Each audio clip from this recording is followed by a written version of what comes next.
పశ్చిమ గోదావరి జిల్లా నరసాపురం మండలం సీతారాంపురం స్వర్ణాంధ్ర ఇంజనీరింగ్ కళాశాల వద్ద ప్రత్యేకంగా హెలికాప్టర్ పర్యటన ఏర్పాటు చేస్తున్నారు. ఈ సందర్భంగా కేంద్ర మంత్రి శ్రీనివాస్ వర్మ మాట్లాడుతూ నరసాపురం పట్టణం గోదావరి అందాలు, అంతర్వేది లక్ష్మీ నరసింహస్వామి ఆలయం, సముద్ర తీరం, లైట్ హౌస్, అన్నాచెల్లెళ్ల గట్టు ఉభయ గోదావరి జిల్లాల చుట్టుపక్కల ఉన్న పచ్చని ప్రకృతి దృశ్యాలను ఆకాశం నుండి వీక్షించే అవకాశం కలుగుతుందన్నారు. డిప్యూటీ స్పీకర్ రఘురాం కృష్ణంరాజు మాట్లాడుతూ ప్రతి ఒక్కరూ విమానాలు ఎక్కుతారు తప్ప హెలికాప్టర్ ఎక్కాలంటే చాలా ఖర్చుతో కూడుకున్న పని. అటువంటిది నరసాపురం తీర ప్రాంతంలో హెలికాప్టర్ రైడ్ పెట్టడం చాలా అభినందనీయమన్నారు.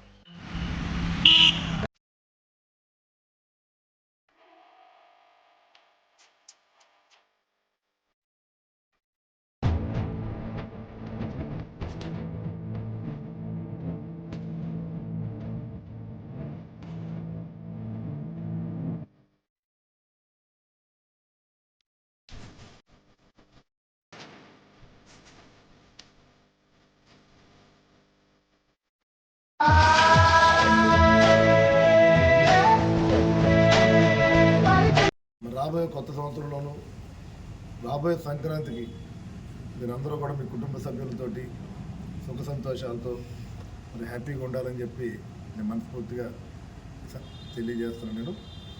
మీ అందరికీ కూడా నరసాపురం నియోజకవర్గం నుంచి మరి గతంలో ఎన్నడూ లేని విధంగా మరి సంక్రాంతి అంటే మన సాంప్రదాయ ప్రకారం అందరూ కూడా ఇక్కడ మరి చుట్టుపక్కల నుంచి ఏదైతే మన రాష్ట్రంలో కానీ పక్క రాష్ట్రంలో ఉన్నటువంటి ప్రజలందరూ కూడా మరి సొంత ఊరికి రావడం, మరి ఏదైతే సాంప్రదాయ ప్రకారం మరి భోగి పండుగ కావచ్చు, మరి ఏదైతే మరి సంక్రాంతి పండుగ. రాష్ట్ర ప్రజలందరికీ సంక్రాంతి శుభాకాంక్షలు.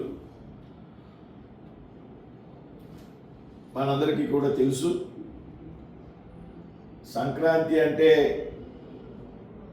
ఒక ప్రత్యేకత సంతరించుకున్నటువంటి ప్రాంతం పశ్చిమ గోదావరి జిల్లా నరసాపూర్ పార్లమెంటు ప్రాంతం.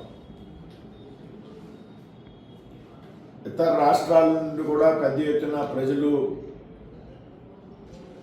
ఈ ప్రాంతానికి రావడం, విదేశాల్లో నివసించేటువంటి